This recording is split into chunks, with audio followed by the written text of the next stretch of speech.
കടം. സ്വപ്നത്തിലെ കടം. അപ്പൊ ഇത് എഴുതിയത് കനകരാഘവൻ എന്നൊരു എഴുത്തുകാരനാണ്.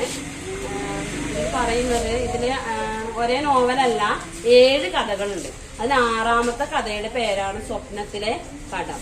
സ്വപ്നത്തിലെ കടം എന്ന് പറയുമ്പോൾ നിങ്ങൾക്ക് എന്താണ് ഓർമ്മ വരുന്നത്? സ്വപ്നത്തിലെ കടം എന്ന് പറയുമ്പോ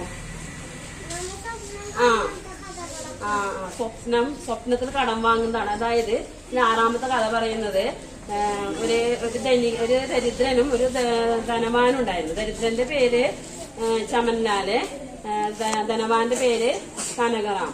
അപ്പൊ ഇയാളുടെ അയൽവക്കത്താണ്, ഈ ദരിദ്രന്റെ തൊട്ട അയൽവക്കത്താണ് ഈ സമ്പന്നൻ ജീവിച്ചിരുന്നത്.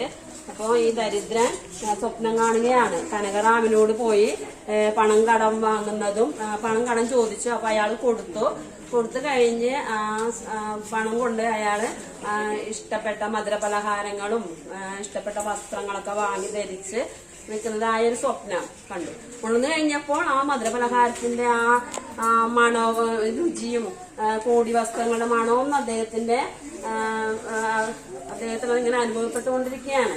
അങ്ങനെ അതിങ്ങനെ വിചാരിച്ച് ഇങ്ങനെ സന്തോഷിച്ച് ഇങ്ങനെ നടക്കുമ്പോഴാണ് ഈ ശരിക്കും കനകറാമിനെ കാണുന്നത്. അപ്പൊ ഈ സ്വപ്നം കണ്ട കാര്യം താങ്കളോട് ഞാൻ സ്വപ്നത്തില് കടം വാങ്ങി, താങ്കൾ എനിക്ക് പണം തന്നു, പിന്നെ അതുകൊണ്ട് ഞാൻ സാധനങ്ങളൊക്കെ വാങ്ങി എന്നൊക്കെ പറഞ്ഞപ്പോ അയാൾ പറഞ്ഞു ആ കടം എനിക്ക് തിരിച്ചു തരാൻ പറഞ്ഞു.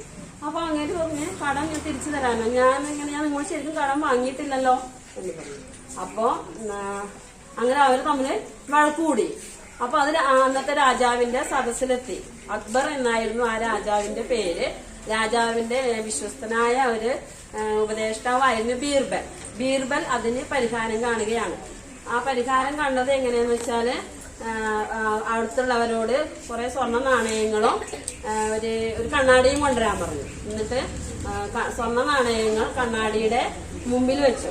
കനകറാമനോട് അത് ആ സ്വർണ്ണ നാണയം പോയി എടുക്കാൻ പറഞ്ഞു. കനകറാമൻ പോയി സ്വർണ്ണ നാണയം എടുക്കുമ്പോ ബീർബൽ പറഞ്ഞു അതല്ല എടുക്കേണ്ടത്, കണ്ണാടിയിൽ പ്രതിബിംബത്തിൽ കാണുന്ന സ്വർണ്ണ നാണയമാണ് എടുക്കേണ്ടതെന്ന് പറഞ്ഞു.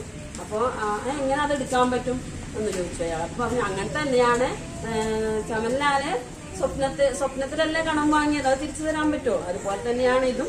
അതുകൊണ്ട് എത്രയാണോ അദ്ദേഹം നിങ്ങളുടെ കടം വാങ്ങാൻ ഉദ്ദേശിച്ചത് അത്രയും പണം നിങ്ങൾ അവന് കൊടുക്കണമെന്ന് പറഞ്ഞ് ആ പ്രശ്നം പരിഹരിച്ചു.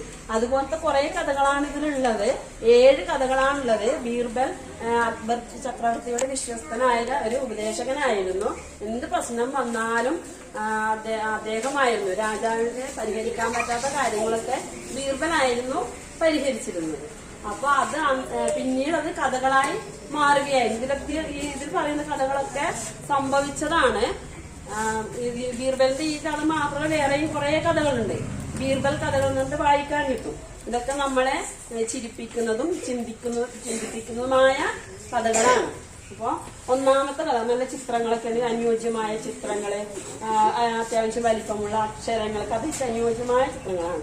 ആദ്യത്തെ കഥ തന്നെ സൂര്യനും ചന്ദ്രനും കാണാത്തത്. അതായത് രാജാവ് തന്റെ സദസ്സിലുള്ളവർ ചോദിക്കുന്നു സൂര്യനും ചന്ദ്രനും കാണാത്തൊരു സാധനത്തിന്റെ പേര് പറഞ്ഞാൽ, ഒരു വസ്തുവിന്റെ പേര് പറഞ്ഞാൽ ഞാൻ സമ്മാനം തരാമെന്ന് പറഞ്ഞു. എന്താണ് സൂര്യനും ചന്ദ്രനും കാണാത്തൊരു വസ്തു? എന്തായിരിക്കും? വെളിച്ചം. ചന്ദ്രനോ? വെളിച്ചം. ഇത് രണ്ടും കാണാത്ത, സൂര്യനും ചന്ദ്രനും കാണാത്തൊരു വസ്തു. അപ്പൊ അവിടെയുള്ള ആർക്കും അതിന് മറുപടി പറയാൻ കഴിഞ്ഞില്ല. അപ്പൊ നമ്മുടെ ബീർബൽ പറഞ്ഞു ഇരുട്ട് എന്ന് പറഞ്ഞു. അപ്പൊ രാജാവിന് നല്ല സന്തോഷമായി. രാജാവ് ബീർബലിന് സമ്മാനങ്ങൾ കൊടുത്തു. ഇരുട്ടല്ലേ ശരിക്കും സൂര്യനും ചന്ദ്രനും കാണാത്തത് അല്ലെ? അതുപോലെ നമ്മളെ ചിന്തിപ്പിക്കുന്ന കുറെ കഥകളാണ് ഇതിലുള്ളത്. അപ്പൊ ഇത് ഞാൻ കഴിഞ്ഞ പ്രാവശ്യം എന്റെ കുട്ടികൾക്ക് വായിക്കാനൊക്കെ കൊടുത്തപ്പോ അവര് അങ്ങോട്ടും ഇങ്ങോട്ടും മത്സരമായിരുന്നു. ടീച്ചറെ എനിക്ക് വേണം ആ പുസ്തകം, എനിക്ക് വേണം ആ പുസ്തകം എന്ന് പറഞ്ഞ് വായിക്കാൻ തന്നെ മത്സരമായിരുന്നു. ഈ പുസ്തകം നല്ല പുസ്തകമാണ്. എല്ലാവരും സമയം കിട്ടുമ്പോൾ ഒന്ന് വായിച്ചു നോക്കുക.